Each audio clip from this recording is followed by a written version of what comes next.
Hey everyone, hope you're doing great. Welcome back to my channel. In today's video, we'll dive into what if Deku was chosen by the cosmic core. Smash that subscribe button, and be sure to peek at the description below. Let's begin. The world had gone gray. It wasn't a meteorological phenomenon. The sun still cast long, golden afternoon shadows across the city of Muzurifu, painting the sides of skyscrapers in hues of orange and rose. The sky was a brilliant, cloudless blue. But for Izuku Midoriya, all color had been leached from existence, replaced by a monochrome palette of despair. Each step he took on the cracked pavement was a monumental effort, the soles of his signature red shoes scuffing with a sound that seemed unnaturally loud in the sudden silence of his soul. His backpack, usually a comfortable weight filled with the tools of his heroic aspirations, felt like it was loaded with lead.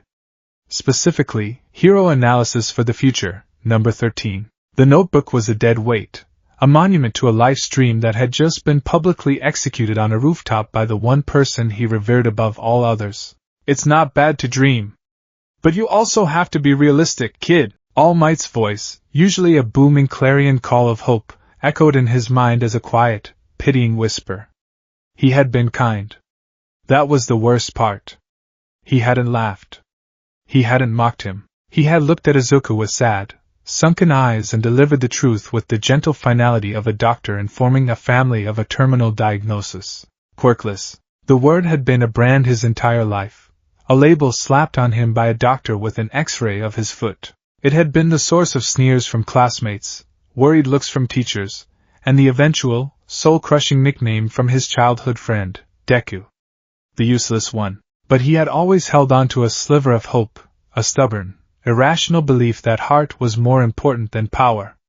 That the desire to save people was, in itself, a kind of strength. He had watched the video of All Might's debut 1,000 times, clinging to the words. It's fine now. Why? Because I am here. He believed in that.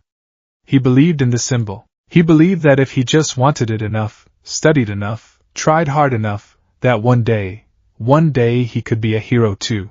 Today, that belief had died.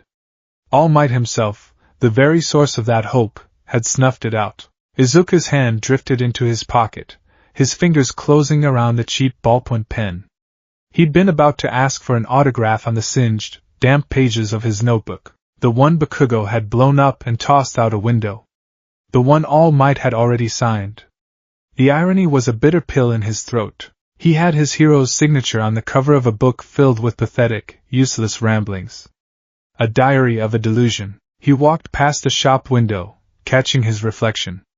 A skinny boy with a wild mess of green-black hair, big, tear-filled green eyes, and a constellation of freckles across his cheeks. He looked like a lost child. He felt like one.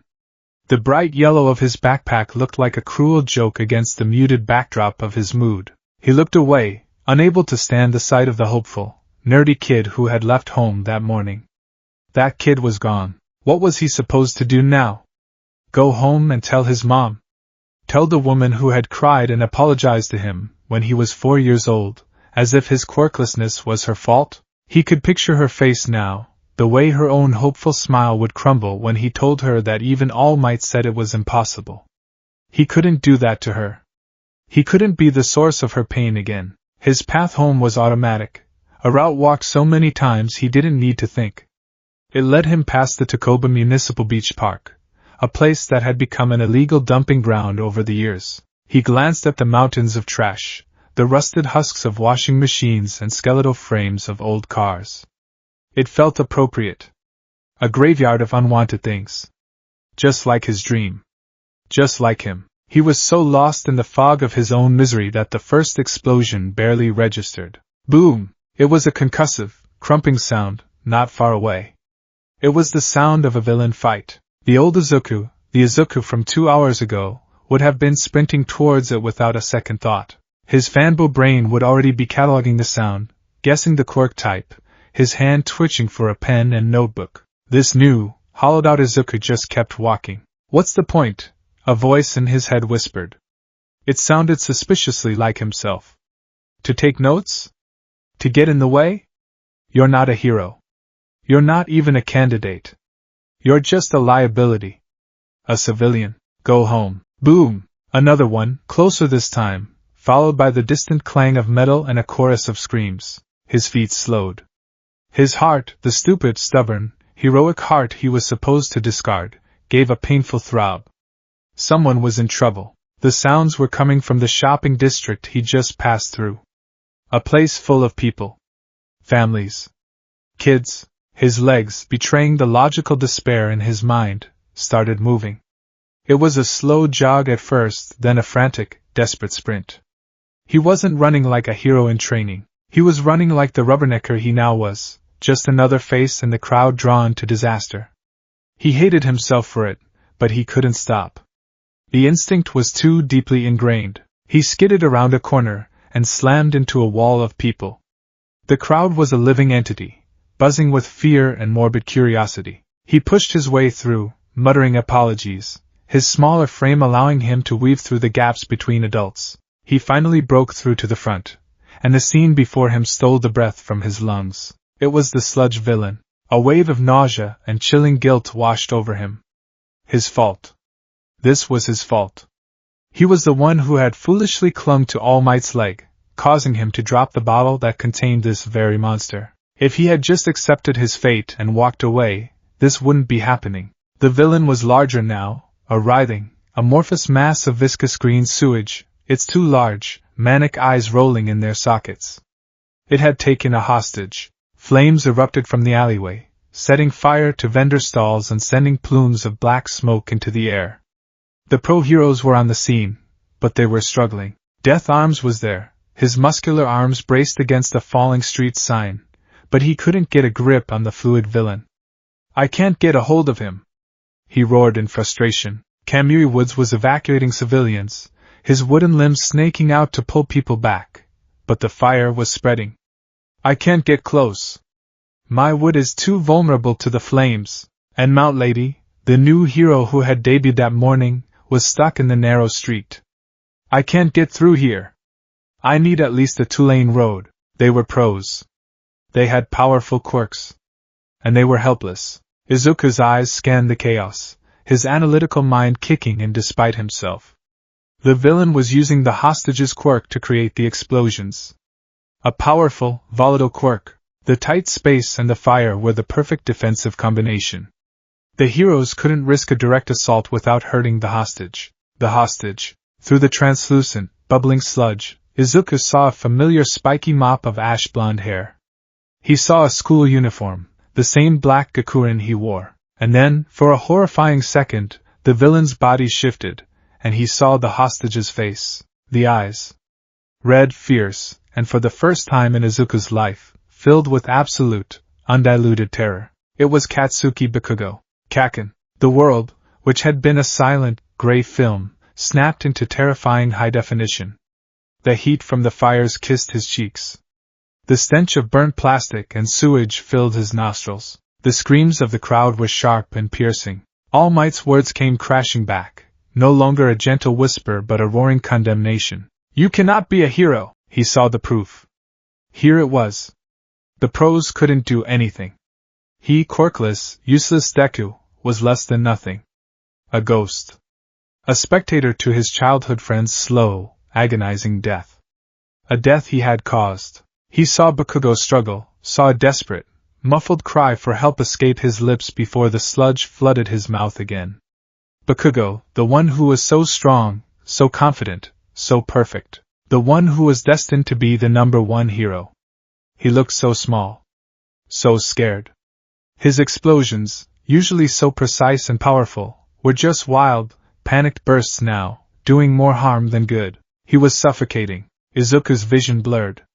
Not with analytical focus, but with hot, stinging tears. His hands, shoved uselessly in his pockets, clenched into fists so tight his fingernails dug painful crescents into his palms. Everything in him screamed. It was a silent, internal vortex of guilt, fury, and heart-wrenching despair. Guilt for his part in this. Fury at the villain, at the situation, at his own pathetic weakness. And despair, a bottomless, crushing despair because the person he had, on some level, always admired, was dying right in front of him, and he was completely, utterly, cosmically powerless to stop it. He wanted to run. He wanted to scream. He wanted to tear his own skin off. But he was frozen, pinned in place by the sheer magnitude of his own inadequacy. The pros were waiting for someone with the right quirk. All Might was out of time, his body spent, and it was Izuku's fault. There was no one. No one was coming. In that moment of absolute ego death, where his own dream ceased to matter, where his own life had no value, where all that existed was the desperate, burning need for Bakugo to be saved, a single, pure thought erupted from the core of his being. It was not a thought for himself. It was not a wish for power. It was a selfless, agonized plea, fired out into the universe with the force of a dying star. Somebody. His breath hitched, a sob catching in his throat. Anybody. His entire body trembled, a conduit for this one singular, desperate prayer. Save him. Deep beneath the earth's crust, miles away from the chaos of Muzurifu, something ancient stirred. It rested under a forgotten Shinto shrine, a place so old its name had been eroded by time and rain. It was not rock or metal or any element known to man. It was a core of solidified cosmology, a sentient singularity that had crash-landed on the planet millennia ago. It was the cosmic core. For eons it had slept, dreaming in patterns of gravitational waves and stellar radiation. It had felt the rise and fall of civilizations. It had observed humanity's evolution, the strange and sudden blossoming of quirks, a chaotic mutation it found fascinating but volatile. It had waited, filtering the psychic noise of the planet, searching for a host. It had felt the aspirants. Kings who craved godhood. Tyrants who wished to bend the world to their will. So-called heroes who desired fame and power above all else. It felt their desires as a grating, selfish static. They were all seekers of power for power's sake. It had rejected them all, letting them pass into history, and returned to its slumber. Then, it felt the signal. It was not static. It was not noise. It was a perfect, crystalline note of pure, selfless desperation. A signal of absolute altruism, fired from a heart breaking under the weight of its own perceived uselessness. The core awoke fully, its consciousness unfurling like a galaxy being born. It focused on the source. A small, fragile biological entity. It sifted through his existence in a nanosecond, not as a series of events, but as an emotional signature. It felt the sting of 1,000 insults. It felt the unwavering brightness of a dream that refused to die. It felt the profound love for a symbol of peace. And it felt the current, overwhelming agony, not for the self, but for another, even for one who had caused him pain. This was it. The vessel it had waited for. Not a king, not a warrior, not a god. A boy with a quiet heart in a world of deafening noise. A heart that cried out to save, not to conquer. The choice was made. A decision that on a cosmic scale was less than a blink, but for the universe, it was a fulcrum on which history would pivot. Deep within its crystalline matrix, a sliver of its infinite essence detached. It was a mote of light, a fragment of creation's power. It did not travel through the intervening miles of rock and soil. It simply ceased to be in one location and began to be in another, folding space with a thought. For Izuku Midoriya, the world went completely silent. The explosions, the screams, the crackle of fire, it all vanished, replaced by a deafening, internal roar. A shimmering, ethereal light, invisible to every eye but his own soul's, slammed into his chest. It wasn't a physical impact. It was an impact on his very being. There was no pain, only a sensation of being simultaneously flash-frozen and set ablaze. His legs gave out. He fell to his knees, his head snapping back as his vision widened out. He was no longer in Muzurifu.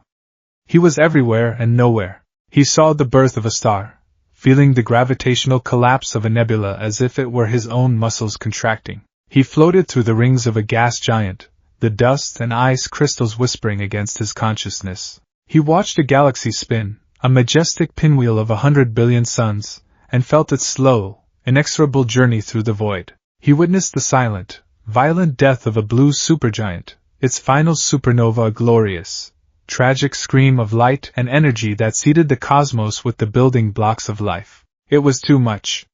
His small, human mind, built for school tests and hero trivia, was breaking under the strain of holding the memory of the universe. And then, he heard the voice. It was not a sound. It had no pitch, no timbre, no language. It was a tidal wave of pure, unadulterated meaning, pouring directly into his essence. It was a feeling of immense age, of serene patience, of cosmic loneliness, and of a profound, overwhelming discovery. The concept of we flooded him. Not a group of individuals, but a singular consciousness formed of a trillion integrated parts. The feeling of countless stars, of the gravity between worlds, of the light that travels for eons. The feeling of possession, but not of ownership. It was the feeling of a quest's objective being acquired, of a lock finding its key. An immense, patient, cosmic search, found, the feeling of a journey's end. A sense of relief so profound it felt like the entire universe sighed. The feeling of a beacon, once sought, now held. You, and finally, the concept of you. His entire being was illuminated. His fears, his hopes, his kindness, his foolishness, his courage, his despair. The core saw all of it, and in that voice, there was no judgment. There was only acceptance. We have found you. The vision shattered. The voice faded. Izuku gasped, reality crashing back in on him. He was on his hands and knees on the dirty pavement. His chest heaved. The heat, the smoke, the noise, it was all back, 100 times more intense. How long had he been out? A second? A minute? He looked up. The scene was worse. The sludge villain had Bakugo in a death grip, pushing him deeper into his foul body. Bakugo's struggles were weaker, the explosions from his palms little more than sputtering pops. His eyes were wide with a terror that was giving way to a dreadful emptiness. He was going to die. Right now, the heroes were shouting, trying to formulate a plan. The crowd was screaming, and Izuku, still buzzing with the phantom energy of 1,000 dying stars, acted. It wasn't a thought. It wasn't a plan. It wasn't the heroic charge he'd once dreamed of. It was a pure, primal instinct, a gesture of sheer negation. A desperate, hopeless NO. Made manifest. He threw his right hand forward, palm open, a gesture to ward off a blow. For a split second, the air in front of his hand seemed to shimmer, to warp like heat haze over asphalt. A ripple, unseen by anyone else, shot out from his palm. It wasn't light. It wasn't force. It was a hiccup in the fundamental laws of physics. The sludge villain, in the middle of a triumphant, gurgling laugh, suddenly lurched backward. It was only a few inches, a small, jarring shove as if he'd been nudged by an invisible giant. It was an impossibly small movement, barely noticeable in the chaotic scene, but it was enough. The backward jolt shifted the villain's mass just enough to momentarily clear Bakugo's mouth and nose. Bakugo, on the very edge of unconsciousness, took a single, ragged, life-giving gasp of air. It wasn't much, but it reignited the fire in his lungs. He coughed, and a new, more powerful explosion erupted from his palm, momentarily pushing the sludge away from his face. It was at that exact moment that a figure landed behind the crowd, sending a shockwave through the pavement. "Have no fear, citizens," a booming voice declared, a voice that cut through the panic like a divine proclamation. "Help has arrived, All Might." He had recovered. He was here. Izuku could only stare, his mind a whirlwind of confusion. What just happened? What had he done? All Might moved, a blur of motion. "Texas smash!" he roared, throwing a punch that was more of a shockwave. The wind pressure alone was like a physical blow, parting the sludge and freeing Bakugo. But the villain was resilient, reforming and lunging. Izuku was a spectator again, watching as the symbol of peace engaged the monster. The raw power on display was terrifying and awe-inspiring. He saw Bakugo being dragged to safety by the other pros. He was alive. He was safe. Then came the final, iconic moment. All Might grabbed the hostage's arm, pulled back his fist, and screamed the words that would be on every news channel tonight. Detroit smash. The punch was a cataclysm. A tornado of wind pressure erupted from the point of impact, blasting the sludge villain into 1,000 harmless droplets. The sky, which had been clear, suddenly clouded over. A light rain began to fall. All Might had literally changed the weather with a single punch. The crowd roared. The threat was over. Izuku was forgotten. As reporters swarmed All Might, and the other pros scolded him for his recklessness before praising his bravery, Izuku stumbled away from the scene, his legs trembling violently. His mind couldn't process it. The vision. The voice. The push. Had he imagined it? Was it a stress-induced hallucination? A strange, tingling heat spread through his right hand. It felt like pins and needles, but warm. He stopped in a deserted side alley, leaning against a cool brick wall, his heart hammering against his ribs. He shakily lifted his hand and looked at his palm. His breath caught in his throat. There, etched onto his skin in lines of faint, silvery light, was a pattern. It was a miniature constellation, a delicate, five-pointed star connected by gossamer threads of light to smaller, orbiting motes. It pulsed in time with his frantic heartbeat, a soft, ethereal glow against his freckled skin. It was beautiful, impossible, and terrifying. He stared, mesmerized, as the light pulsed one last time, a soft, warm farewell, and then slowly faded, sinking back into his skin until nothing remained but his own ordinary, trembling hand. He was alone in the alleyway, the sound of the cheering crowd a distant murmur. The rain fell, cool against his feverish skin.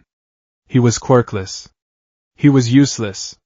All Might himself had told him so, but as he stared at his empty palm, where a star had just blazed, a new, terrifying, and impossible thought entered his mind, drowning out all the others. What if he was wrong? The walk home was a phantom echo of the one that had preceded it. Before, each step had been a leaden weight, dragging Izuku deeper into a gray abyss of despair. Now, each step was a jolt of nervous energy, a frantic, twitching current that made his skin feel 2 sizes too small. The world was no longer gray. It was blindingly, terrifyingly vibrant. The hum of a passing train felt like a physical vibration in his bones. The scent of rain on hot asphalt was overwhelmingly sharp. He felt like a live wire, stripped of its insulation. He practically vibrated with 1,000 unanswered questions, each one more impossible than the last. The vision. The voice that was not a voice. The push. And most undeniable of all, the ghost of light on his palm, a stellar map that had burned itself onto his retinas. He'd sprinted away from the scene, not out of fear of the villains, but out of fear of himself. He ducked into the first alley he found, pressing his back against the cool, damp brick, his breathing ragged. He'd stared at his hand, turning it over and over, searching for any trace of the celestial brand. Nothing. It was just his hand, a little shaky, a little sweaty, but utterly, disappointingly normal. Hallucination. He muttered, the word tasting like ash in his mouth. It has to be. Acute stress reaction. My mind just broke for a second because of Kaken and the villain and All Might, and he trailed off, unable to complete the litany of overwhelming stimuli. It was the only logical explanation. The human mind was a fragile thing. He'd seen a documentary about it once. People saw angels, ghosts, aliens. He had seen a constellation. It was a coping mechanism, a beautiful, intricate, terrifying lie his brain had constructed to shield him from the crushing reality of his own uselessness. He clung to that explanation like a drowning man to a splinter of wood. It was the only thing that kept him from screaming. By the time he arrived at his apartment complex, the forced rationality was beginning to fray at the edges. He could still feel the phantom sensation of the impact, a resonant hum deep in his sternum, like a struck tuning fork that refused to go silent. He opened the door to his apartment. "I'm home," he called out, his voice cracking. His mother, Inko Midoriya, rushed to the entryway, her face a mask of worry. "Izuku." "Oh, thank goodness. I saw the news. The villain attacked just a few blocks from your route. I was so worried." She enveloped him in a hug, and for a moment, the sheer normalcy of her embrace was enough to quell the frantic buzzing in his soul. He sank into it, his small frame trembling. "I'm okay, Mom," he mumbled into her shoulder. "I'm fine. I just took a detour." She pulled back, her gentle eyes scanning his face. She noticed everything. The slight tremor in his hands, the unnatural pallor of his skin, the way his eyes seemed to be looking at something 1,000 miles away. "Are you sure? You look pale. Did something happen?" "No, nothing," he lied, hating the way the word felt on his tongue. It was scary seeing it on the street. Inko's face softened with sympathy. Of course it was. Come on, I made your favorite, Katsudon. To celebrate your hard work. Her voice faltered slightly on the last words. She knew today was the day he might have met All Might. She didn't know the details, but she knew the weight of his dreams. He sat at the table, the familiar, comforting aroma of fried pork and savory egg filling the air. But as he took the first bite, the flavor didn't register. It was just texture and temperature. His mind was elsewhere, replaying the impossible moment over and over. The shimmer in the air. The villain lurching. The gasp of air that saved Bakugo's life. Did I do that? Did I really do that? The question was a relentless drumbeat against the inside of his skull. After dinner, he escaped to the sanctuary of his bedroom. The room was a shrine to All Might, posters of the heroes beaming, confident smile covering every inch of wall space. Usually, they were a source of comfort and inspiration.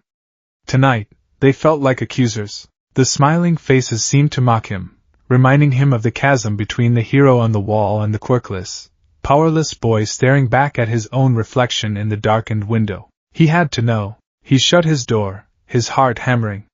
He stood in the center of his room and extended his hand, just as he had in the alley. He closed his eyes, trying to replicate the feeling. The despair. The selfless plea. Save him! He thought, focusing on the memory of Bakugo's terrified face. Nothing happened. He tried again, gritting his teeth. He focused so hard a vein bulged in his temple. He pictured the sludge villain, the fire, the screams. He tried to summon that exact cocktail of terror and desperation. The air remained still. His hand felt nothing. A bead of sweat trickled down his forehead. It was nothing, he whispered, a wave of bitter disappointment so sharp it almost felt like relief washing over him. It was a hallucination. A dream. He collapsed onto his bed, the springs groaning in protest. He was exhausted.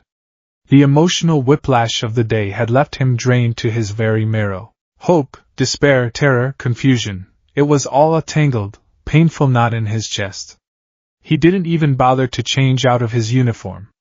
He just curled onto his side, facing the wall, and let the darkness take him. Sleep did not come easily. His mind was a racetrack, thoughts chasing each other in a frantic, endless loop. When he finally did drift off, it wasn't into the peaceful oblivion of rest, but into a strange, twilight state, a place between wakefulness and dream. The humming in his chest returned. It started as a low thrum, a subtle vibration he at first mistook for his own racing pulse. But it grew, deepening into a resonant bass note that seemed to fill the room, to fill his very bones. It was the sound of a distant orchestra tuning its instruments. He opened his eyes. His room was dark, the only light a sliver of moonlight from under his curtains. But the darkness wasn't empty. It was thick. It felt charged, like the air before a lightning strike. Then, the voice returned.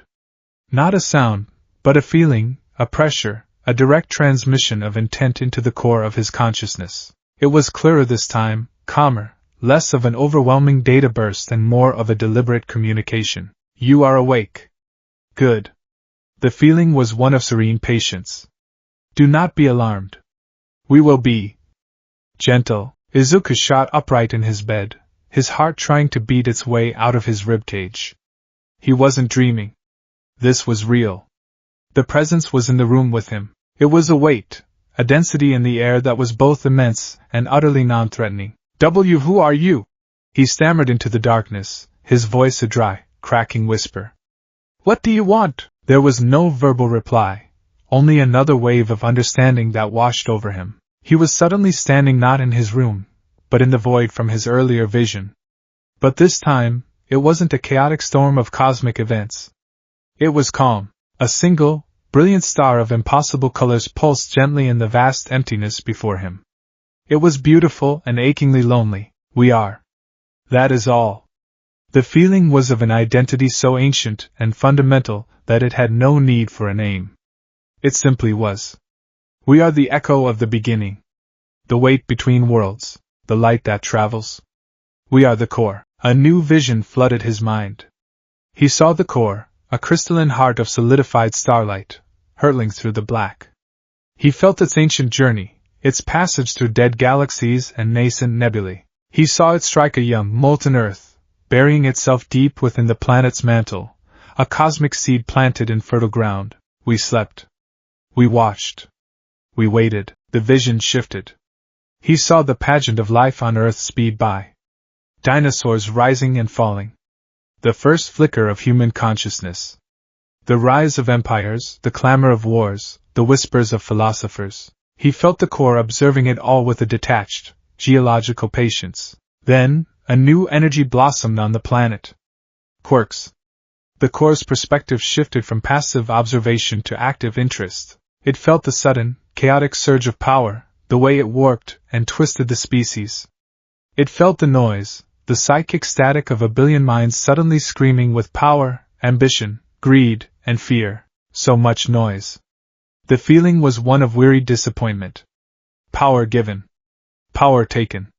Power used for self. The desires were loud. The hearts were empty. The vision showed him flashes, conquerors, tyrants, villains, even some heroes whose motivations were rooted in vanity and greed. All of them reaching for power, their desires like grasping, selfish hands. We sought a vessel. Not to contain, but to partner. Not to rule, but to balance. We found only noise. The vision dissolved, returning him to the single, lonely star in the void. And then we heard you. The feeling changed. It was like the first ray of dawn after a long night. Amidst the roaring of a billion selfish voices, there was one perfect, silent scream. A prayer not for the self, but for another. A heart so full of the desire to save, it had no room for anything else. He was back in the alleyway, watching the scene unfold from a detached perspective. He saw himself, a small, pathetic figure frozen in terror. He felt his own despair, his guilt, his agony. And then he felt his silent plea, somebody, anybody, save him. From his perspective in the void, he saw that plea manifest. It wasn't a sound. It was a thin, pure, brilliant silver thread of light, shooting out from his heart and into the heavens, a beacon in the cacophony. Your heart was a beacon in the noise. The voice was warm, a feeling of profound approval and discovery. A quiet heart. A worthy heart. And so we chose. The vision faded. Izuku was back in his bed, drenched in a cold sweat, his pajamas clinging to his skin. The humming presence was still there, a patient, waiting wait in the darkness. It wasn't a hallucination. It wasn't a quirk. It was a symbiotic entity. An ancient, cosmic being had chosen him, a quirkless, worthless nobody, because he had a quiet heart? But why me? He whispered. I'm nothing. I'm powerless. You were. You are no longer. The feeling was factual, a simple statement of a new reality. We are a part of you now. Our power is yours to wield. But your vessel is fragile. Izuku's eyes darted around his cluttered room. His gaze fell on his desk, on the worn All Might-themed pen holder. A pen sat loosely in it. Focus. The core's voice was now a gentle guide. Do not think of the action. Think of the intent. You are not moving an object. You are telling space itself how to behave around the object. Reach with your mind. Izuku swallowed hard, his throat dry. He stared at the pen. It was a cheap, plastic thing he'd gotten for free at a bank. He took a deep breath, trying to quiet the frantic storm of his thoughts and find the strange, calm place the core seemed to occupy. He focused on the pen. He didn't try to summon the despair from the alley. He just looked at it. He imagined a phantom limb, an extension of his will, reaching out from his mind and gently nudging it. A low hum started in his ears. A strange pressure built behind his eyes, not painful, but present. The pen wobbled. His eyes widened. It had moved. Just a millimeter, but it had moved. He pushed the feeling, the phantom limb, a little harder. The pen rattled in its holder, then stilled. He'd lost it. Your focus is scattered. Your body is tense. The core's guidance was patient, like a teacher correcting a student's posture. Breathe. The universe does not rush. It simply is. Become a part of that stillness. Izuku closed his eyes for a second, taking a long, slow breath, just like the core instructed. He let it out, feeling some of the tension leave his shoulders. He opened his eyes again and looked at the pen. This time, he didn't try to push it. He tried to do what the core said, tell space how to behave. He focused on the space under the pen. He imagined it becoming less subject to the pull of the earth, a tiny pocket of anti-gravity. The pressure behind his eyes returned. The hum in his bones intensified, and the pen lifted. It rose a single, shaky inch from the bottom of the cup, wobbling in midair as if suspended in invisible gelatin. A faint, silvery aura, so dim it was barely perceptible, shimmered around it. A breathless, ecstatic laugh escaped Izuku's lips. It was real! It was real! It was real! He was doing it! He was moving something with his mind. A giddy, delirious joy, more potent than anything he had ever felt, surged through him. His dream, the dream that had been brutally murdered just hours ago, was suddenly, miraculously alive and breathing. He could be a hero! He could, drip.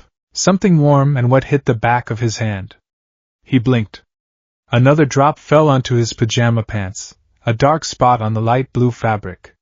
He brought a trembling hand to his face. His fingers came away slick and crimson. His nose was bleeding. A lot. As soon as his focus broke, the pen clattered back into the holder. The pressure behind his eyes spiked into a sharp, piercing pain, and the room tilted violently. He clutched his head, a groan escaping his lips. The core's voice returned, now tinged with a feeling of caution, of warning. The vessel is unprepared.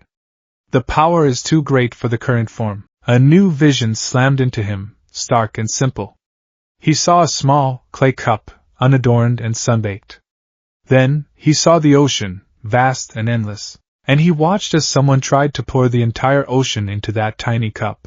He felt the cup struggle, the microscopic cracks forming in its structure under the immense pressure, the certainty of its impending annihilation. This is you.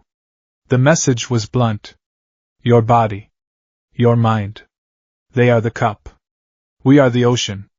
To pour too much, too soon, is to be destroyed. You will shatter. The vision faded, leaving him gasping on his bed, his head pounding, the coppery taste of blood in his mouth. He stumbled to his bathroom, stuffing tissues up his nose to stem the flow. He stared at his reflection in the mirror. His eyes were bloodshot, his face pale and clammy. He looked like he'd gone 10 rounds with a heavyweight boxer, all from lifting a pen. The giddy excitement was tempered by a cold, sharp spike of fear. This power, it wasn't a toy. It wasn't a simple, easy quirk. It was a fundamental force of the universe, and it was bonded to his fragile, human body. The core was right. Uncontrolled, it would kill him. It would literally tear him apart from the inside out. He stumbled back to his room and collapsed at his desk, pulling out a fresh notebook, not for hero analysis, but for something new. He uncapped a pen, a different one, he noted with a grimace and wrote on the first page, his hands still shaking. Subject, the cosmic core. Source, ancient, sentient, symbiotic entity. Not a quirk. Unaffected by quirk-based phenomena? Test needed. Aizawa-sensei? Nature of power, reality manipulation. Gravitational, kinetic, light-based? Called it telling space how to behave. Activation. Requires intense mental focus. Calmness seems more effective than high emotion. Cost. Extreme physical and mental strain. Current limit is pathetically low, levitating a pen for 5 seconds. Exceeding limits causes physical damage, nosebleed, headache, disorientation. The core calls my body a vessel. A cup. Warning, uncontrolled use will lead to shattering. Destruction of the vessel. Death. He stared at the words. It looked like the beginning of a science fiction story. But it was his life now. The UA entrance exam was in 10 months. Before that had seemed like an impossible deadline to gain the approval of a hero. Now, it was an impossible deadline to keep an ocean of cosmic power from shattering his body like a cheap teacup. All Might's words came back to him, but this time they had a different meaning. You also have to be realistic, kid. The realistic choice would be to ignore this. To try and live a normal, quirkless life and pray the core went back to sleep. That was the safe option. the sane option. Izuku looked from his new notebook to the All Might poster on his wall. He saw the fire and the sludge. He saw Bakugo's terrified eyes.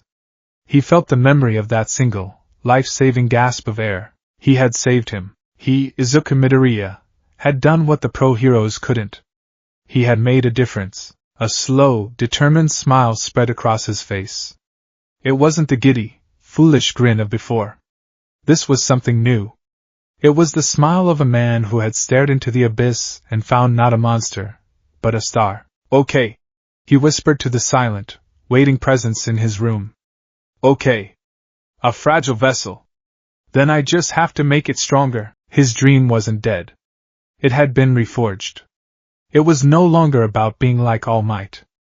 It was about honoring the ideal of All Might, to save people with a smile. And now, impossibly, he had a path. A dangerous, terrifying path that could kill him, but a path nonetheless. He turned to a new page in his notebook and began to write, his hand steady now, filled with a purpose he hadn't felt in years. Training Regimen, Project Vessel Fortification. Phase 1, Physical Conditioning the Cup. Objective, drastically increase physical strength, stamina, and durability to withstand the strain of the core. Method, extreme physical exercise. Running, strength training, something more. Something meaningful. Location idea, Takoba Municipal Beach Park. It's a disaster zone. Cleaning it would be a public service, and the heavy lifting fridges, cars, tires would be perfect for building muscle. It's also isolated. I can practice there. Phase 2, Mental Conditioning the Ocean. Objective, improve focus and control. Learn to communicate with the core. Learn to pour the power without spilling it. Method, meditation. Find a quiet state. Listen to the core. Practice small, controlled uses of the power. Start with pebbles. Then cans. Work up. Goal, master the stillness. The sun was just beginning to rise, painting the edges of his curtains in pale shades of gray and pink. A new day was dawning. For the first time since he was 4 years old, Izuku Midoriya looked towards the future not with desperate, baseless hope, but with a terrifying, exhilarating, and absolute certainty. He was going to UA, and he was going to be a hero. 10 months, 300 days, 7,200 hours. To Izuku, it had felt like both an eternity and the blink of an eye. An eternity of agony, and a blink of cosmic revelation. The sun crested the horizon, casting a brilliant, golden sheen across the water.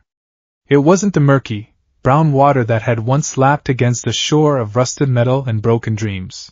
This water was a deep, tranquil blue, and the shore it met was clean sand. The Takoba Municipal Beach Park, once a festering wound on the city's coastline, was now pristine. It was a miracle of urban renewal accomplished not by a city council or a corporate sponsor, but by the relentless, fanatical efforts of a single, quirkless boy. Izuku stood at the water's edge, his bare feet sinking into the cool, damp sand. The rising sun glinted off the sweat on his brow. He was shirtless, his torso lean and corded with a wiry, functional strength that hadn't existed a year ago. His arms, once thin as twigs, were now defined by the kind of dense muscle forged by lifting refrigerators and hauling engine blocks. His hands were a road map of his journey, the palms and fingers cross-hatched with a network of pale scars and thick, tough calluses. He took a slow, deep breath, not of air, but of the world around him. This was part of his training. The core had taught him to feel. The tide recedes.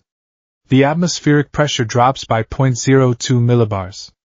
A flock of gulls passes overhead, their collective mass a faint whisper against the local gravitational field. The core's voice was a constant companion now, a silent stream of sensory data flowing into the back of his mind. It was no longer a booming, cosmic pronouncement, but a quiet, intimate hum. I feel it, Izuku whispered, his eyes closed. He could.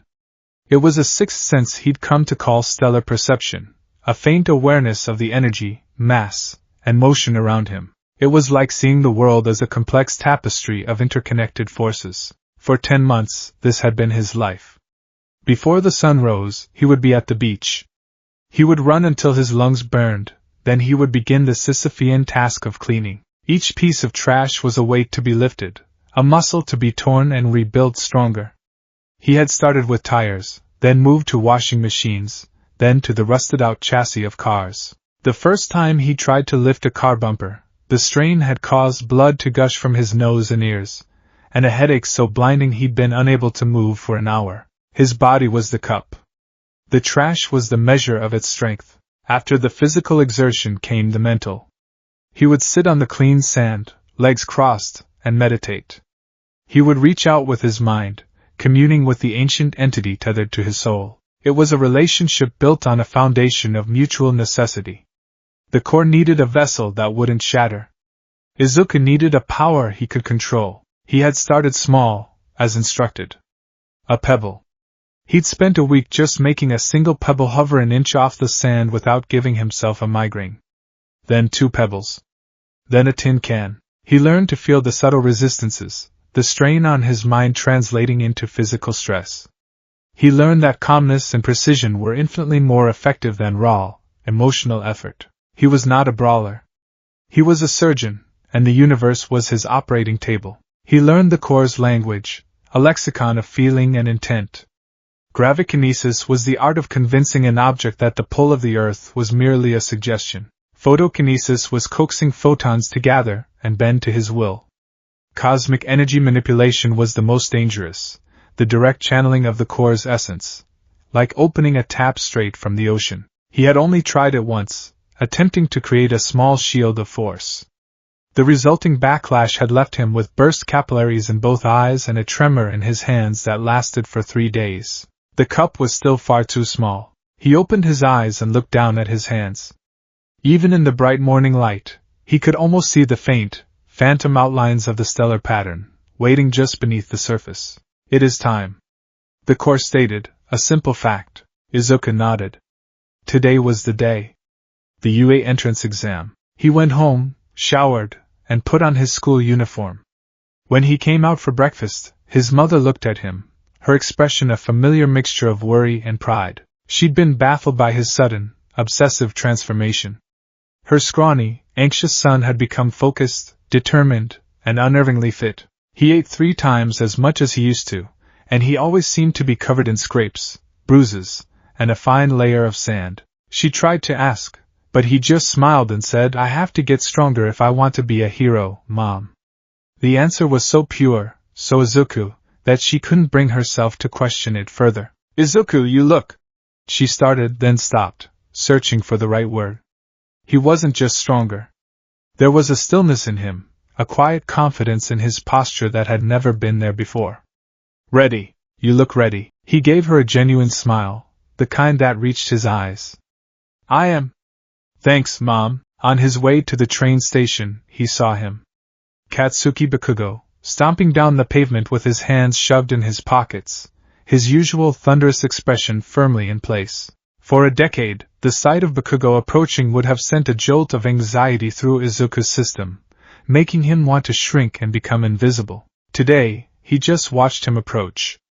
He felt the angry, crackling energy around Bakugo through his stellar perception, a chaotic storm of miniature explosions waiting to happen. But it didn't scare him. Bakugo's eyes locked onto him. His customary sneer twisted his lips. "Still planning on showing up, Deku?" he growled. "Don't waste your time. You can't get into UA with wishful thinking and a stupid, stalker notebook. Just go home before you embarrass yourself." The old Izuku would have flinched.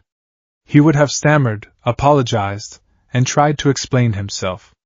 The new Izuku simply met his gaze, his expression calm. "I'll see you there, Kaken," he said, his voice even. He then walked past him, leaving Bakugo standing on the sidewalk, momentarily stunned into silence by the complete lack of his expected reaction.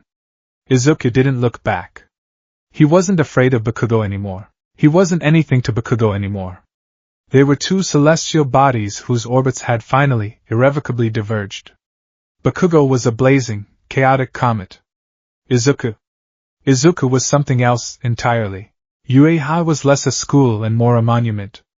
The massive, H-shaped glass building seemed to pierce the sky, a testament to the power and prestige of the hero world. A river of nervous, excited teenagers flowed through its main gates. Izuku, just one face in the crowd, felt a flicker of his old fanboy awe, but it was quickly subsumed by a focused calm. He wasn't here as a fan. He was here as an applicant. The written exam was challenging but straightforward. His years of obsessive study paid off, and he moved through the questions with quiet efficiency. It was in the auditorium, waiting for the practical exam briefing, that the true weight of the day began to settle. The air was thick with nervous energy, a cacophony of ambitious thoughts and fluttering hearts that was almost overwhelming to his stellar perception. Suddenly, the lights dimmed and a massive screen lit up. "What's up, UA candidates? Thanks for tuning in to me, your school DJ. Come on and let me hear ya." A man with a wild tuft of blonde hair, a directional speaker system around his neck, and tiny sunglasses stood on the stage, the voice hero, Present Mike. A dead, awkward silence filled the auditorium. Izuku felt a small, amused pulse from the core. His quirk manipulates sonic vibrations. A crude but effective method of projecting kinetic energy over a wide area. The core analyzed everything with the detached curiosity of a cosmic scientist. Present Mike, undeterred, launched into his explanation of the practical exam.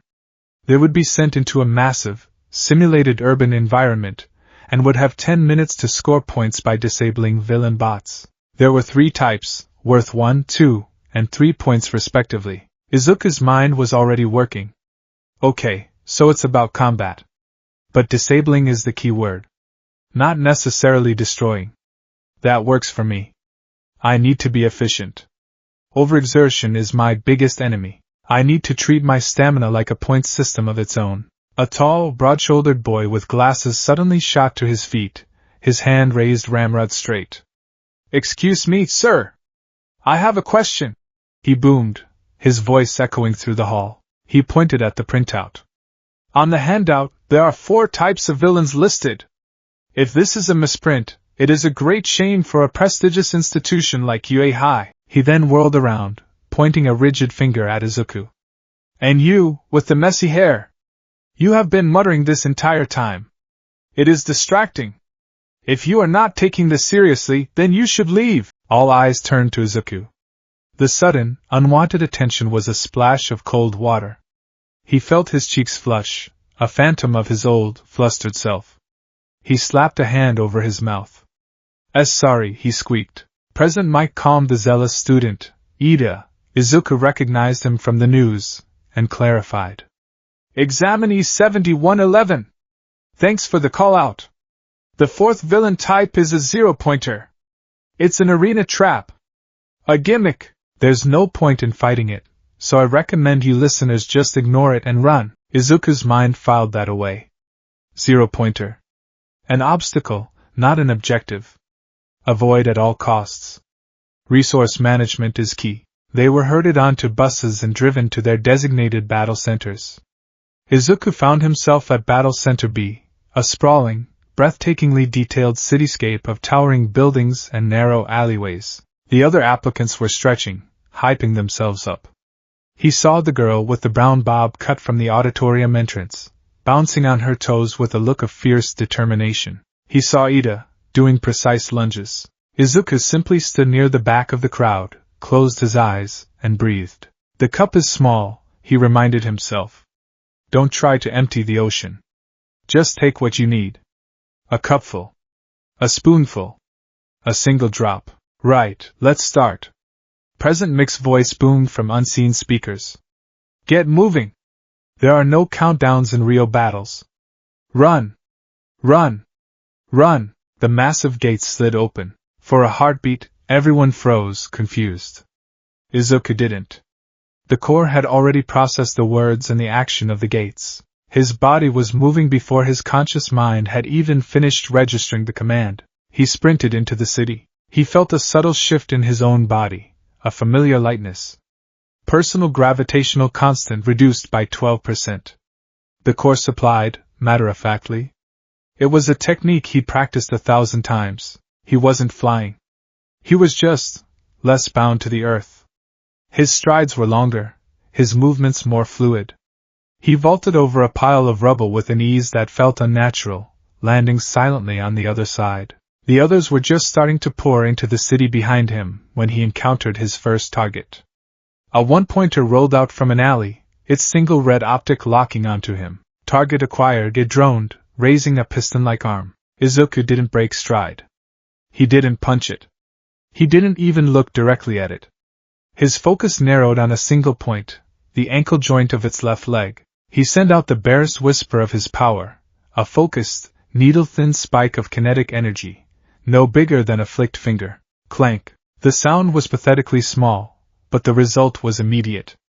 The robot's ankle joint shattered, its leg buckled, and the one-ton machine crashed face-first into the pavement with a deafening screech of tortured metal. 1 point, he thought, not even slowing down. He rounded a corner and saw two-pointers menacing another applicant, a boy with a laser-firing quirk who was clearly overwhelmed. The robots turned their attention to Izuku. New target, they droned in unison. Izuku raised his left hand. He didn't fire a blast. He simply focused on the space directly in front of the charging robots. He created a small, localized gravity spike, a pocket of space where the pull of the Earth was suddenly 5 times stronger. The robots, moving at full speed, hit the invisible wall of gravity. Their forward momentum was instantly arrested. They didn't stop. They were driven into the ground, their metal frames groaning as their own weight became their enemy. They stumbled, tripped, and crashed into each other in a tangled, sparking heap, immobilized. 4 more points, Izuku calculated, running past them. The laser-firing boy stared, slack-jawed, first at the fallen robots, then at Izuku's retreating back. What was that? Izuku continued his silent, efficient harvest. He was a ghost in the machine. While other applicants were using flashy, powerful quirks, explosions, ice walls, acid, to blow robots to smithereens, Izuku was a whisper. A kinetic nudge to a crucial wire. A gravitational tripwire. A subtle increase of gravity on a robot's gun arm, causing its aim to skew wildly and hit a wall. He never used more power than absolutely necessary. A nosebleed on the field would be a catastrophic failure. He rescued other applicants indirectly, never stopping to talk. He saw a girl about to be cornered by a 3-pointer and subtly increased the gravity on a loose piece of rebar on the building above it. The rebar fell, embedding itself in the robot's head and shorting it out. He saw a boy with an animal transformation quirk about to be run over, and with a flick of his mental wrist, shattered the robot's axle. He was a hero, but a subtle one. A phantom, leaving a trail of disabled robots and confused but safe applicants in his wake. He wasn't getting the most points, not by a long shot. The loud, flashy quirks were better for raw destruction. But he was steady. He was efficient. He had 28 points, and he hadn't even broken a sweat. And then the ground began to shake. It started as a low tremor, the kind that rattles windows. It quickly escalated into a violent earthquake that cracked the pavement. A shadow fell over the street, vast and absolute. From behind a skyscraper, the 0-pointer rose. It was apocalyptic. A single, monolithic machine easily 15 stories tall, its body a complex lattice of dark green armor plates and churning hydraulics. It was bigger than any villain he had ever seen, bigger than Mount Lady at her full height. Its head, a massive block of steel with a single, glowing red optic, scanned the battlefield. The effect was instantaneous. Primal, lizard-brain terror gripped every single applicant in the vicinity. The frantic sounds of battle died, replaced by a collective gasp of horror, followed by the stampede of feet. "Run!" Someone screamed, and the order was obeyed without question. This was the gimmick. The arena trap. The thing you run from. Izuku turned to run with them. It was the logical choice. The objective was to get points, and this thing was worth nothing. Engaging it would be suicide, a catastrophic waste of the precious energy he was so carefully conserving. He was halfway down the block when he heard it. "Oh wow!" It was a small, pained cry, almost lost in the thunder of the giant's footsteps. Izuku skidded to a stop, his head snapping back toward the danger. His stellar perception, which had been a quiet hum, was now screaming a warning, a cacophony of groaning metal and displaced air. But beneath that, he felt a smaller, warmer signature. A human. In distress. There, not 50 feet from the 0-pointer's path, was the girl with the brown bob. She was trapped, her leg pinned beneath a huge slab of concrete, a piece of debris from the robot's emergence. She was struggling, her face pale with pain and terror as the colossal machine bore down on her. Time seemed to slow down. The other applicants were a blur, fleeing for their lives. The pros were watching, he knew, but they wouldn't intervene unless it was a life-or-death situation. This was the test. Do you save yourself, or do you save someone else? All Might's face flashed in his mind. The smile. The words. It's fine now. Why? Because I am here. He saw his mother's worried face. He felt the phantom strain of lifting 1,000 pieces of junk. He remembered the Corps' warning, the image of the small clay cup trying to hold the entire ocean. He looked at the girl. He saw her terrified eyes, the same terror he'd seen in Bakugo's. And in that instant, the points didn't matter. The exam didn't matter. The risk of shattering his own body didn't matter. His heroic instinct, the one pure, unshakable part of his soul, took over. A surge of energy, a feeling of absolute, selfless resolve, erupted from his heart. It was the signal. The pure, crystalline note the Corps had first detected 10 months ago, and the Corps responded, the pure signal. The voice was no longer a whisper. It was a chorus, a symphony of cosmic power rising to meet his will. We are with you. The vessel will be tested. But the heart is true. Let the ocean pour. Izuku turned. He didn't run towards the robot to punch it.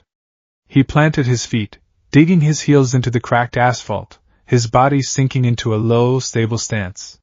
He was no longer a person, he was an anchor. A point of reality in a world gone mad. He raised both his hands, palms open, towards the zero-pointer's massive head. He let go of his control. He didn't take a spoonful or a cupful. He opened the floodgates. The air around him visibly warped. A lens of distorted space, like a bubble of perfectly clear water, snapped into existence between him and the robot. The hum in his bones escalated into a deafening, subsonic groan, a sound that was felt more than heard, the sound of reality itself bending under protest. The zero-pointer, its arm raised to smash the ground where the girl lay, suddenly lurched. Its movements became sluggish, strained. The groan of its hydraulics deepened, no longer a sound of power but of immense strain. Izuku pushed. Not with his muscles, but with every ounce of his will, every fiber of his being. He was creating a gravity well, a pinpoint singularity, centered directly on the robot's head and upper torso. The first signs of distress appeared. A single armor plate on the robot's shoulder buckled with a screech of tortured metal. Then another. Then a dozen. The massive machine, built to withstand incredible forces, was being subjected to a power it was never designed for, its own unimaginable weight multiplied 100-fold in a single, focused point. Izuku's body screamed. Blood, thick and hot, gushed from his nose. The pressure behind his eyes was a white-hot agony, and he felt the delicate blood vessels burst. His vision swam with black spots. The bones in his arms and legs vibrated so violently he felt they might shake apart. The cup is cracking. The Corps warned, a detached observation amidst the storm. I don't care. Izuku screamed, the words torn from his throat. Just a little more. He gave it everything. The faint, phantom stars on his hands and forearms erupted into brilliant, searing silver light, burning through the sleeves of his tracksuit, visible even in the bright afternoon sun. The robot's head began to deform. The thick armor plating, designed to repel explosions, folded in on itself. It wasn't an explosion. It was an implosion. The optic flickered and died. The head and chest cavity, the size of a small house, crushed inward with the sound of a dying whale and 1,000 car crashes, collapsing under a focused point of impossible gravity. With a final, deafening shriek of shearing metal, the zero-pointer's upper body imploded completely. The colossal machine, now headless and hollowed out, swayed for a moment like a dying giant. It then crashed backward, away from the girl, its dead weight shaking the entire city block. Silence. The gravity well vanished. The power cut out. The ocean receded, and the cup, cracked and broken, was left empty. The strength fled from Izuku's limbs. The world dissolved into a meaningless swirl of color and light. His knees buckled, and he collapsed onto the pavement, a broken puppet with its strings cut. His last conscious thought was the sight of the girl, Uraraka, staring at him, her face a mask of utter, uncomprehending awe. she was safe. That was all that mattered. Then, darkness took him completely. In a darkened observation room high above the city, a bank of monitors showed every angle of the battle. The mood had been one of professional assessment. Now, it was one of stunned, absolute silence. A small, white creature, a mouse, a bear, a dog, sat in the central chair. Principal Niza steepled his paws, his black eyes fixed on the monitor displaying the unconscious form of examinee 77. A slow, deeply intrigued smile spread across his face. Well now, he said, his cheerful voice laced with a thread of pure, analytical fascination. That's not in any quirk registry I've ever seen. Beside him, a tired-looking man wrapped in a gray scarf, Shota Aizawa, leaned forward, his eyes narrowed. That's because it's not a quirk, he stated, his voice a low, gravelly rasp. My erasure works by targeting the expression of a person's quirk factor. It's a biological process. What I just saw, that was not biology. The air itself distorted. It broke the laws of physics. That boy, he's something else entirely. But it was the third figure in the room who was most affected. A skeletal, gaunt man with sunken eyes and sharp, blonde bangs watched the screen, his bony hands clenched so tightly his knuckles were white. All Might, in his true form, felt a maelstrom of emotions warring within him. He had seen the boy's score, 28 points. A respectable, but not outstanding number. Then he had seen him run from the zero-pointer, a logical, strategic retreat. And for a heart-stopping moment, All Might had felt a bitter confirmation of his own judgment. The boy was smart, but he lacked the heroic irrationality needed to be a true champion. Then he had watched him stop. He had watched him turn back for a single trapped girl. He had watched him unleash a power so alien and absolute it defied comprehension. He had seen the self-destructive cost, the blood, the burning light, the collapse. It was an act of plus ultra heroism. A self-sacrificial move that was the very essence of what it meant to be a hero. It was the spirit he had been searching for, and he had found it in the one boy he had told, to his face, that it was impossible. A wave of profound pride, shame, and overwhelming awe washed over him. That boy. All Might whispered, his voice thick with an emotion he couldn't name. He had made a mistake. A terrible, terrible mistake. But perhaps the universe had corrected it for him. Young Midoriya. On the screen, the small, broken form of Izuku Midoriya lay amidst the wreckage, a silent testament to a power that none of them could begin to understand. The game had just changed, and none of them yet knew the rules. The first thing Izuku became aware of was a gentle, rhythmic beeping. It was a clean, sterile sound, the polar opposite of the chaotic roar that had filled his head before everything went black. The second thing was a feeling of profound, bone-deep exhaustion, as if he had run a marathon on every continent back-to-back. His limbs felt like they were made of leaden sand, heavy and unresponsive. He peeled his eyelids open, a monumental effort in itself. The world was a blurry, white-on-white landscape. He blinked a few times, and the scene slowly resolved into focus. A white ceiling, white walls, and a white curtain drawn around his bed. And 4 drips stood beside him, a clear fluid slowly making its way down a tube and into his arm. He was in an infirmary. The vessel is stable. Damage is being repaired. The core's voice was a soft, gentle hum in the back of his mind, a far cry from the roaring symphony it had become during the battle, nutrient and saline solution being administered externally. An efficient process. We have catalogued it. Damage. The word brought it all rushing back. The zero-pointer.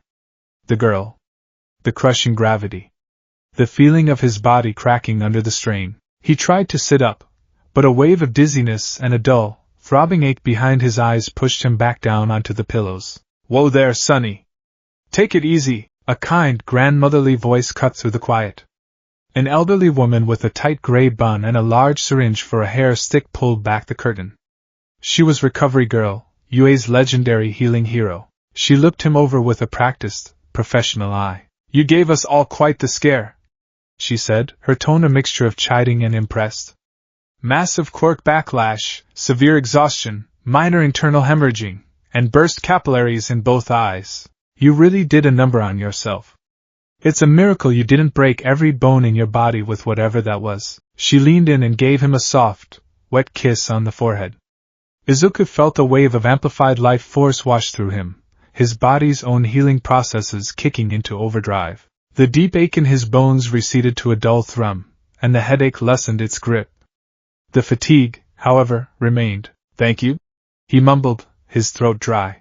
"Don't thank me yet, you're not out of the woods. My quirk uses the patient's own stamina to heal. You were running on empty, so I had to give you a glucose drip first. You're going to be exhausted for a day or two," she explained. "Now, what in the world is your quirk, child? We have it registered here as none." That was clearly not none. Izuku's heart hammered. This was it. The first official inquiry. The lie he had lived with his whole life was now a provable falsehood, yet the truth was so much more unbelievable. I don't have a quirk," he said, his voice barely a whisper. It was the honest truth, but he knew how it sounded. Recovery Girl's eyebrows shot up. "Child, I've been a hero and a doctor for decades. I know quirk backlash when I see it. You push your body far past its limits to produce an effect. That is the very definition of how a powerful quirk works. Don't be coy." Before Izuku could stammer out a reply, the curtain was pushed aside again. Standing there was Principal Nizu, his cheerful, unreadable smile firmly in place. "Ah, good! Our star pupil is awake," he chirped, hopping onto a stool by the bed. "Please, Chio, don't press the boy. I've already reviewed his files. Izuku Midoriya, registered quirkless since age 4, confirmed by Dr. Tsubasa. An interesting discrepancy, wouldn't you agree?" Izuku felt a cold knot of dread form in his stomach. Nizu's friendly demeanor did nothing to hide the razor-sharp intelligence gleaming in his black eyes. This was not a friendly chat, it was an interrogation. "Principal Nizu," Izuku said, trying to push himself up again, showing respect. "Stay down, Mr. Midoriya. You've earned the rest," Nizu said, waving a paw dismissively. "I am not here to punish you. Quite the opposite.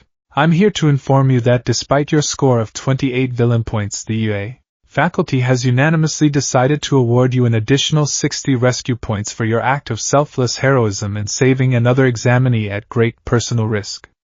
That gives you a total of 88 points, the highest score in this year's exam." The words hit Izuku like a physical blow.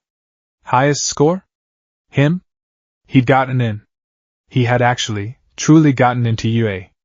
A choked, disbelieving sob escaped his lips. Tears welled in his eyes, blurring the principal's small form. "Congratulations, Izuku Midoriya," Nizu said, his smile softening for a fraction of a second. "Welcome to your Hero Academia." The official acceptance letter arrived a week later. Izuku and his mother had cried together for a solid hour, a cathartic release of a decade and a half of anxiety and whispered hopes. The uniform arrived crisp and new. The dream was real. It was happening, but beneath the joy was a thrum of deep-seated anxiety. Nizu had let the quirkless issue go for now, but Izuku knew it wasn't over. The principal's curious gaze was a promise of future scrutiny. The first day of school was a surreal experience. Walking through the massive gates of UA, this time as a student, felt like stepping into another dimension. He found his classroom, the ridiculously huge door of Class 1A, and took a deep breath. The cup is still small, he reminded himself, trying to quell the nervous fluttering in his chest. Just be normal. Blend in. He opened the door and was immediately met with a familiar, booming voice. "Do not put your feet on the desk. Such an act is an insult to the upperclassmen who sat there and the craftsmen who built it." It was the tall, intense boy from the exam briefing, Ida, robotically chastising a slouching, smirking Bakugo. "Huh! You from a fancy-ass private school or something, Four Eyes?" Bakugo sneered, a plume of smoke rising from his palm. "You wanna die?" Izuku froze in the doorway, caught in the crossfire of two massive personalities. It's you!" Ida pivoted, marching towards him with stiff, precise movements. "Good morning. I am Tenya Ida, from Somei Private Academy." "I know," Izuku stammered, intimidated. "I'm Midoriya. Nice to meet you, Midoriya-kun." Ida's expression became intensely serious. I must apologize. During the exam, I misjudged you completely. While I only perceived the practical application of the test, you grasped its true nature, the importance of heroic spirit. I was blind. You are the superior student. Before Izuku could respond, a cheerful voice cut in. Oh! It's you! The plain-looking boy who collapsed. He turned. It was the girl from the exam, the one he had saved. Ochako Uraraka. She was beaming at him, her round cheeks flushed with excitement. That thing you did was incredible, she said, making a little punching motion with her fist. The way you just went BWOSH and the robot went crunch. It was amazing, and then you just went flump and passed out. Izuku's face turned crimson. Thanks. I'm glad you're okay. He managed to get out. He felt his stellar perception register the subtle, constant lightness around her, a faint negation of gravity. She's the one who makes things float, he realized. Their conversation was cut short by a new voice, a tired, dragging monotone from the doorway. If you're here to make friends, you can pack up and leave. Everyone turned. Lying on the floor in a yellow sleeping bag, looking like a disheveled caterpillar, was a man with long, black hair, tired eyes, and a palpable aura of exhaustion. Welcome to UA's hero course, he said, taking a long slurp from a juice pouch. He unzipped himself from the sleeping bag and stood up. It was the man from the observation room, the one who'd identified his power as something other than a quirk. Shota Aizawa. Their homeroom teacher. Oh no. Izuku's blood ran cold. It took you 8 seconds to quiet down, Aizawa said, his bored gaze sweeping over them. That's not going to work. Time is a precious resource. You're not children anymore. He pulled a gym uniform from his sleeping bag. I'm Shota Aizawa, your teacher. Right. Get changed into these and meet me on the field. Immediately, the locker room was a buzz of nervous energy. Izuku changed quickly, trying to remain inconspicuous. His body was still covered in faint, fading bruises, a roadmap of his 10 months of brutal training. He pointedly ignored Bakugo's simmering, suspicious glare from across the room. On the field, Aizawa's expression was grim. We're having a quirk apprehension test. The class erupted in confused murmurs. But what about the entrance ceremony? The orientation? Uraraka asked. UA isn't a normal school, Aizawa stated flatly. We run on our own clock. You've been using your quirks in standardized tests since middle school, but the Ministry of Education is filled with bureaucrats. It's not a rational system. He tossed a softball to Bakugo. Bakugo. You finished first in the practical exam for your middle school. What was your best softball throw? 67 meters or something. Bakugo grumbled. Try it with your quirk, Aizawa instructed. Bakugo strode to the circle, a wicked grin spreading across his face. He wound up, and with a thunderous roar of "Bii!" he threw the ball, propelling it with a massive explosion. The ball soared through the air, a tiny black speck against the blue sky. Aizawa held up a device. It beeped. 705.2 meters, he announced. The class gasped in awe. Awesome! This looks fun! Someone shouted. Aizawa's expression darkened. A dangerous glint entered his eye. Fun? You think this is fun?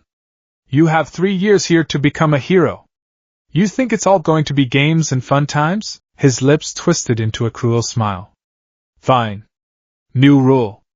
The student who ranks last in total points for these 8 tests will be judged as having no potential, and will be expelled on the spot. Panic. Pure, unadulterated panic swept through the class. Izuku felt his own heart seize. Expelled? On the first day? This was insane. This was a nightmare. This was a logical ruse. His heart rate is steady. His breathing is calm. He is projecting an aura of intimidation, but his physiological state does not match. This is a motivational tactic. A logical deception, the course applied calmly. Izuku let out a breath he didn't realize he was holding. Aizawa was testing their reaction to pressure. He was trying to force them to go plus ultra from the very start. Still, the threat felt real. He couldn't afford to be last. The first test, 50-meter dash. Izuku was paired against Ida. As the starting pistol fired, Ida's calves erupted with engines, propelling him forward at incredible speed. Izuku did what he had done at the exam entrance. He didn't use a flashy burst of power. He simply reached into his own being and told gravity to loosen its grip on him, just a little. Personal gravitational constant reduced by 18%. Kinetic energy output from leg muscles remains constant. Result: increased velocity. He wasn't as fast as Ida, but he was far faster than a normal human. He finished in 5.58 seconds. A good, but not spectacular time. He saw Bakugo staring at him. His eyes narrowed in suspicion. Next, grip strength. This was a test of pure, physical power. He couldn't enhance it with the core without drawing a massive amount of energy for a minor result. It was inefficient. He gripped the device and squeezed, his 10 months of training paying off. 56 kilograms. A decent, athletic score, but nothing compared to the monstrous results of students like Shoji, with his multiple muscular arms. He continued like this through the standing long jump where he cleared the sandbox entirely by negating his own gravity for a split second, and the side-to-side steps where he used subtle kinetic nudges to reverse his momentum instantly. He was performing well. He was in the middle of the pack, exactly where he wanted to be. Blending in. Then came the final test. The ball throw. This was the big one. The one everyone would be watching. He could get a decent score with a purely physical throw, maybe 70 or 80 meters. It would be enough to avoid last place.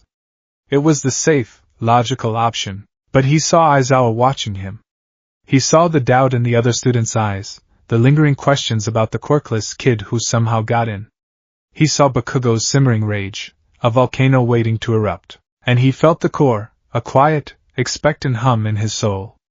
The vessel has recovered from the previous exertion. The cup is empty, but whole. An opportunity for a demonstration of precise, efficient power application presents itself. He walked to the circle, the small, hard ball feeling heavy in his hand. He took a deep breath, quieting his frantic heart. He wasn't going to mimic Bakugo's explosion. He wasn't going to try and replicate All Might's overwhelming force. He was going to do it his way. He held the ball in his open palm, his arm extended. He closed his eyes. He didn't focus on the ball itself. He focused on the space around the ball. First, he created a perfect, frictionless vacuum in a cone shape extending from his hand to the sky, eliminating all air resistance. Second, he reached out to the ball with his mind and whispered a single, fundamental command to it: "You are weightless." He severed its connection to the planet's gravitational pull completely. Third, he gathered a tiny, precise amount of cosmic energy. Not a tidal wave. Not even a cupful. Just a single, perfect drop from the ocean. He shaped it into a kinetic piston, a phantom force behind the now weightless ball. He opened his eyes. "No," he whispered. He released the energy. There was no explosion. No sound. No shockwave. The ball simply vanished from his hand. It didn't fly. It was ejected. It shot upwards at a 45-degree angle, accelerating so rapidly it was gone from sight in less than a second. It tore through the thin vacuum he had created and continued on its ballistic trajectory, unimpeded by gravity or air, until it escaped the Earth's atmosphere entirely. The class was silent. They had been expecting an explosion, a flash of light, something. They had seen nothing. They just saw the ball disappear. Aizawa stared at the device in his hand.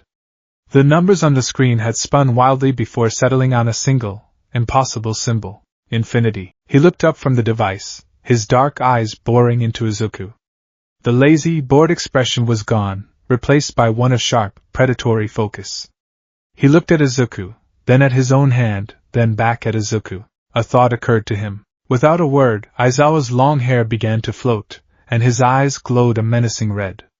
He activated his quirk, erasure. A wave of energy washed over Izuku. He felt it, a strange, probing glare that seemed to be searching for something inside him, for a biological switch to flip. His stellar perception registered it as a targeted burst of energy designed to suppress quirk gene expression, and it did absolutely nothing. The core, not being a quirk, not being a part of his DNA, was completely and utterly unaffected. It was like trying to turn off a star with a light switch. Izuku felt no change. No loss of power. The humming connection to the cosmos remained as strong as ever. Aizawa's eyes widened in genuine shock. His quirk had never failed. It could erase the powers of villains who could level cities. It could even dampen the effects of One for All, as he would one day discover. But against this boy, it was useless. He blinked, and his power deactivated. The silence on the field was deafening. He knows, Izuku thought, his heart sinking. He knows I'm not normal. The rest of the tests passed in a blur. When the final scores were posted, Izuku was ranked solidly in the middle of the class. And at the very bottom, in 21st place, was a short boy with purple balls for hair who was currently crying his eyes out. And by the way, Aizawa said, his voice dripping with tired sarcasm as he erased the scoreboard, I was lying about the expulsion. It was a logical deception to get you to push your limits. The class erupted in outrage, while a tall, dark-haired girl named Yaoyorozu calmly explained that of course it was a ruse. Izuku barely heard them. He was too focused on Aizawa, who was beckoning him with a single finger. He walked over, his legs feeling like jelly. The other students were heading back to the locker room, chattering excitedly. They were alone on the field. Aizawa's gaze was intense, analytical, and deeply unnerving.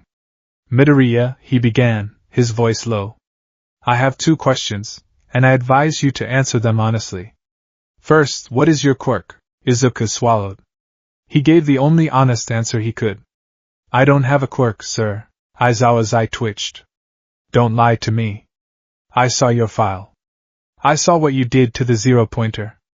I just watched you throw a ball into orbit. That is not quirkless. It's the truth, Izuku insisted, his voice trembling but firm. What I have, it's not a quirk. I wasn't lying on my registration. Aizawa stared at him for a long, silent moment, searching his face. He seemed to be weighing the boy's sincerity against the sheer impossibility of his claim. He sighed, a long, weary sound, and rubbed his eyes. Fine, he said, and the sudden capitulation surprised Izuku. Second question. I just tried to use my quirk on you. It didn't work. Why? This was the harder question. How could he possibly explain the cosmic core to a man who dealt in the science of quirks? I don't know how to explain it, sir, Izuku said, looking down at his hands. It's not biological. It's not part of me in the way a quirk is. Your power looks for a quirk factor to erase, right? I don't think I have one. So there's nothing for it to find. It was a hypothesis, but it felt right. The core was a passenger, not a mutation. Aizawa was silent for another long moment. He looked at Izuku, a skinny, nervous kid who somehow possessed a power that defied all known rules and was immune to his own. A power that could be world-breaking, and it was housed in a boy who, until 10 months ago, was by all accounts completely and utterly normal. He was an anomaly. A dangerous, unpredictable, quirkless anomaly. All right, Midoriya, he said finally, his voice flat. I don't understand you. And frankly, that makes you a problem. Problems in heroics get people killed. But you also have potential, immense, terrifying potential. He took a step closer, his gaze hardening. So here's the deal. I'm not going to pry. I'm not going to report you to the commission. For now, we'll operate under the assumption that you have some kind of bizarre, late-blooming, unregisterable quirk. But I will be watching you. Every moment of every day. If I see even a hint that you can't control that power, if you become a danger to yourself or to others, I will cut you from this program without a second thought. I will personally see to it that you are never allowed to be a hero. Am I understood? Izuku's whole body was trembling, but he met Aizawa's gaze. This wasn't a threat. It was a promise. And a challenge. Yes, sir, he said, his voice clear. Understood. Aizawa nodded once, then turned and walked away, his scarf trailing behind him like a funeral shroud. Get back to class, problem child. Izuku stood alone on the field, the afternoon sun warming his face. He had survived the first day. He had a teacher who was deeply suspicious of him, a childhood rival who wanted to tear him apart to figure out his secrets, and a class of prodigies he had to keep up with, all while learning to contain a cosmic ocean in a teacup. He looked up at the sky, where his ball was now a new, man-made satellite in a lonely orbit. A small, tired smile touched his lips. This was going to be hard.